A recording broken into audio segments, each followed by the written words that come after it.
Благодаря, господин председател. Уважаеми колеги, за първи път след 22 години българските граждани станаха свидетели на лошо организирани и компрометирани президентски и местни избори, изпълнени с невиждани досега закононарушения и противоконституционни действия.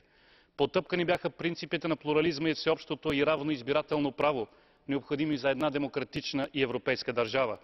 Над 45 000 български граждани, попаднали в така наречените забранителни списъци, бяха лишени от право на глас.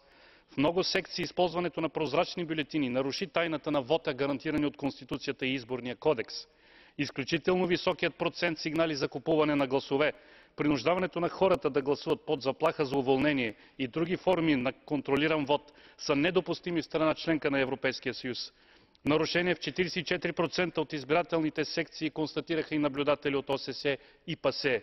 Отговорността на управляващите за провеждането на избори по този начин поставя под въпрос европейското бъдеще на България и е сериозна заплаха за демократичното й развитие. Благодаря.